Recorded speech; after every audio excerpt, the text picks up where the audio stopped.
Shalom, salam damai sejahtera Bapak Ibu, Saudara dan Saudariku seiman.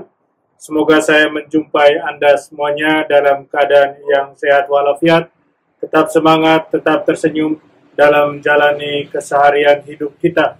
Jumpa kembali dengan saya, Romo Adi, SVD, dalam Permenungan Sabda Tuhan harian, Embun Sabda, di hari Rabu tanggal 2 September 2020.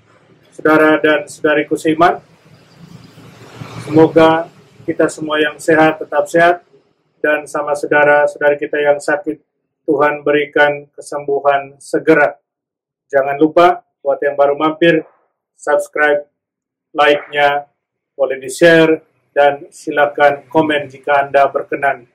Saudara dan saudariku seiman, di hari Rabu tanggal 2 September 2020 ini, saya ajak kita untuk merenungkan soal datang kepada Yesus dengan penuh iman agar kita bisa disentuh oleh Dia dan menjadi sembuh. Dan dengan itu kita semakin dimampukan untuk menjadi manusia-manusia rohani, seperti kata Santo Paulus dalam bacaan pertama.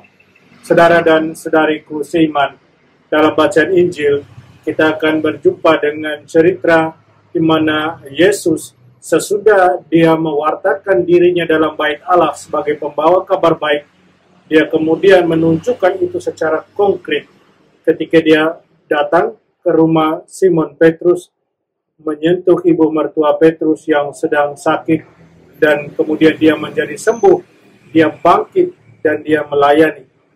Perlu digarisbawahi di sini bahwa mereka meminta kepada Yesus untuk menyembuhkan ibu mertua Petrus.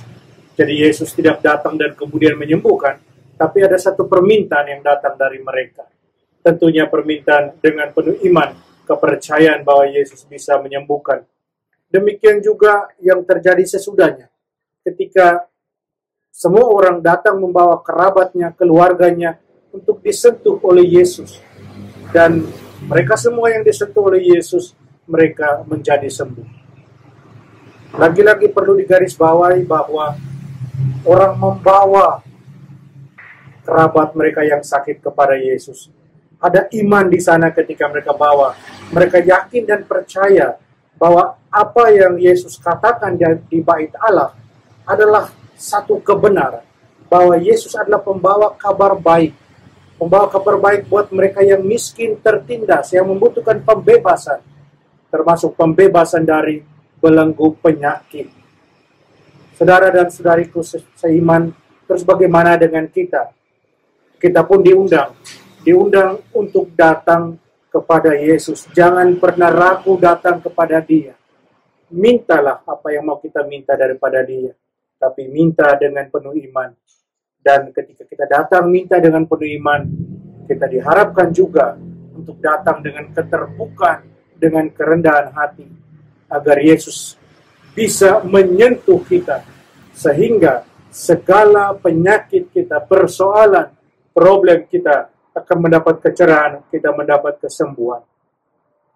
Kita butuh iman, keterbukaan, dan kerendahan hati ketika kita datang dan berlari pada Yesus.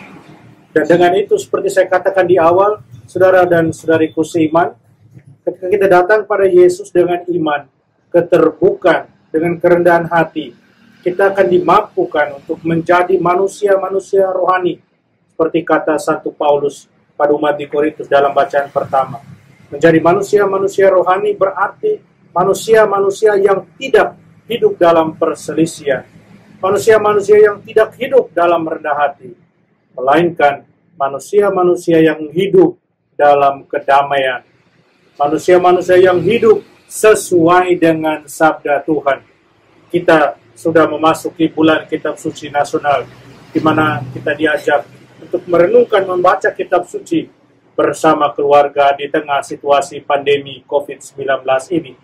Saudara dan saudariku seiman, mari kita selalu datang pada Yesus dengan penuh iman, dengan penuh keterbukaan, kerendahan hati, agar lewat sabdanya yang kita baca dan renungkan setiap hari, kita mendapat sentuhan kasih Yesus yang menyembuhkan segala penyakit kita, apapun bentuknya. Mari kita berdoa.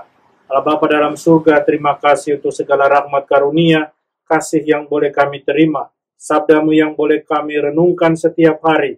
Bantulah kami untuk selalu datang pada Putra-Mu Yesus dengan penuh iman, dengan penuh keterbukaan dan kerendahan hati, agar kami boleh mengalami kesembuhan dari segala penyakit, baik itu jasmani maupun rohani. Bantulah kami, ya Allah, tolonglah kami. Amin. Mari kita mohon berkat dari Tuhan, Tuhan serta-Mu. Kita sekalian dan semua orang yang kita sayangi, usaha kita untuk selalu setia pada Tuhan, untuk selalu datang pada Dia dengan iman, dengan keterbukaan dan dengan kerendahan hati. Dilindungi, dibimbing, dan diberkati Allah yang Maha Kuasa, Bapa dan Putra dan Roh Kudus. Amin.